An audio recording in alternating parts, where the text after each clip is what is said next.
Everyone's talking about Andrew Mountbatten Windsor being kicked out of Royal Lodge in early February. The midnight move, the loss of his title, the humiliation, it's been everywhere. But the real story isn't just about him. It's about the woman who lived with him for decades after their divorce, who vanished in the middle of the scandal, and who, according to sources, was literally smuggled out of the mansion, lying flat in the back seat of a car. Sarah Ferguson's exit from Royal Lodge wasn't just embarrassing, it was the final desperate act of someone whose world had completely collapsed. And later in this video, we'll get into the bizarre rumour about where she actually fled to and why even her own daughters might not want her around anymore. The eviction wasn't supposed to happen this way. Buckingham Palace announced back in October 2025 that Andrew would leave Royal Lodge in early 2026 vague. No rush, meant to be handled quietly. But something changed fast. In late January, a fresh batch of Epstein files dropped. Thousands of emails, photographs, documents, and buried in them were Sarah Ferguson's messages to the convicted sex offender. Messages where she called him a legend, where she said, "I am at your service, just marry me," where she congratulated him on having a baby boy no one knew existed. King Charles and Prince William reportedly held urgent talks at Sandringham the weekend before the move. Then on Monday, February 3rd, Andrew was photographed riding his horse around Windsor, waving to the public like nothing had happened. The palace was reportedly furious. That night, Andrew was moved out under the cover of darkness. Staff hadn't even finished packing his belongings. And Ferguson? She'd already started disappearing weeks earlier. While Andrew was still parading around the Windsor grounds, oblivious or defiant, probably both Ferguson had been slipping in and out of Royal Lodge like a fugitive. Sources told the Daily Mail she'd been smuggled in and out for weeks, lying prone on the back seat of cars to avoid being photographed. Unlike her ex-husband, she seemed to understand the walls were closing in. But here's the strange part. Even as they were supposedly packing to leave, there was a steady stream of Amazon deliveries turning up at the mansion. What exactly was she ordering? And why, if they were trying to downsize and disappear, were more packages arriving every day? The whole situation felt increasingly surreal. Inside Royal Lodge during those final weeks, the scene was bleak.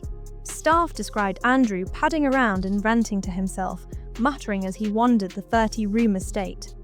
Ferguson, meanwhile, would retreat to a hidden bar the staff nicknamed the Doghouse, where she'd confide her growing panic about what came next.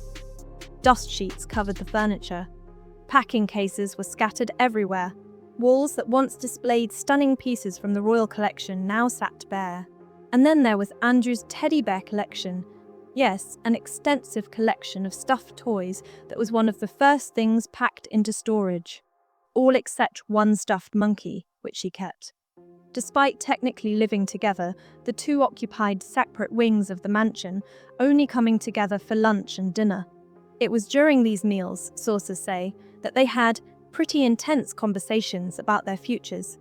One insider said in November, "Sarah, in particular, is panicking about what comes next, and she is not in a good place. That panic, it wasn't just about losing the house. The latest Epstein files weren't just embarrassing, they were devastating. Email after email showed a woman who wasn't just friendly with a convicted paedophile, she was financially dependent on him, emotionally attached to him, and apparently willing to say anything to keep him on her side. In 2009, she wrote to him, 'You are a legend. I really don't have the words to describe my love, gratitude for your generosity and kindness. I am at your service. Just marry me.' In 2011, she emailed congratulating him on the arrival of a baby boy, a child Epstein never publicly acknowledged. In another exchange from 2010, someone using her email joked to Epstein about Eugenie being away on a shagging weekend. She also sent desperate requests for money, including one where she needed £20,000 urgently for rent or the landlord would go to the newspapers. Emails suggest Epstein had been financially helping her for 15 years. And here's the twist. In 2011, Ferguson gave a public interview calling her association with Epstein a terrible, terrible error of judgment. Then, just weeks later, she privately emailed him apologizing for those comments, calling him a steadfast, generous, and supreme friend. the emails prove she said one thing in public and another in private. And the people hurt most? Her daughters. Beatrice and Eugenie are named hundreds of times in the Epstein files. Sources close to them told the media they're aghast and mortified by their mother's emails. They feel duped by both parents caught in a scandal they had no part in creating. Reports suggest Ferguson took her daughters to Miami in 2009 to have lunch with Epstein. The date? Just 5 days after he was released from prison for soliciting a minor. Beatrice was 21. Eugenie was 20. Royal correspondent Jenny Bond, who's known Ferguson for years, said this week, "I do ask what kind of mother would take her daughters to have lunch with a convicted paedophile, a man who had come out of jail for that very crime only 5 days earlier. It is beyond comprehension to me." A friend of Eugenie's told Page 6, "Eugenie feels like she's being tarnished with a brush that's not hers, that's her father's. She's very, very frustrated. It's a shit show, a never-ending shit show. With her reputation in tatters and her daughters mortified, Ferguson did what she apparently does best. She disappeared. Her current whereabouts are officially unknown. The last confirmed sighting was September 25, 2025, when she was photographed looking downcast being driven out of Royal Lodge. Since then, silence." Royal biographer Andrew Lownie, who wrote a critical biography of the Yorks, says Ferguson has a habit of fleeing abroad when things get difficult. Speculation includes her favourite spa retreat in Thailand, the Caribbean island of Mystique, Switzerland, or the United Arab Emirates. Hello magazine reported she's believed to be lying low there. Some suggestions were firmly denied. Richard Branson's team shot down rumours she was at Necker Island. Her spokesperson ruled out moving in with Beatrice. Reports of staying with Eugenie in Portugal were also dismissed. And financially, she's trapped. Her estimated net worth is around £752,000, not enough to even buy a terraced house in Windsor, which sell for over £800,000, let alone the kind of mansion she's been living in for decades.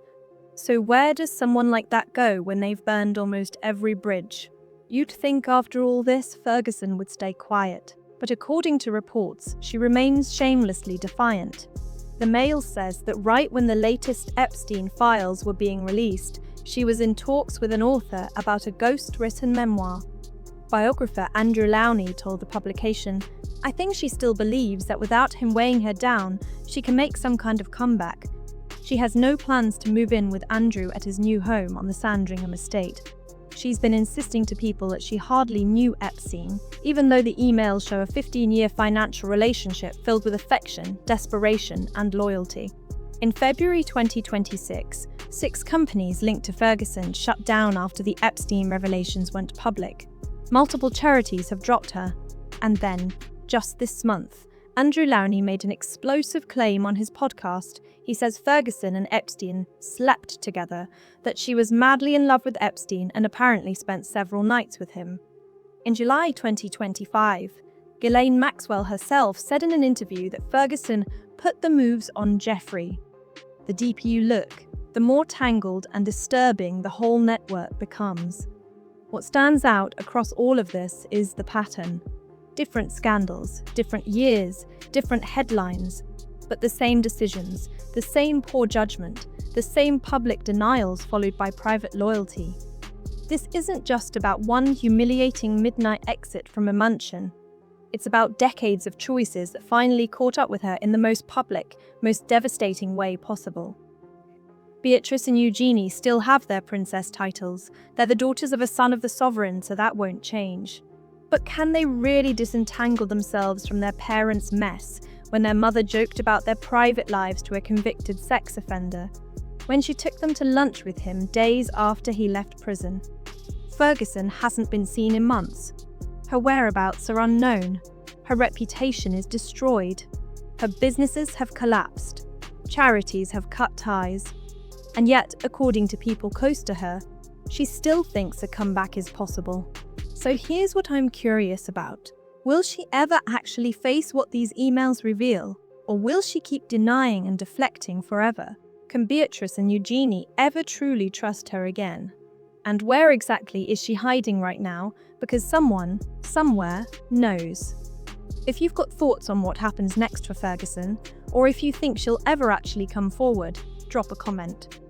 And if you want to see what's happening with Andrew's arrest and what it means for the monarchy, check out that video next.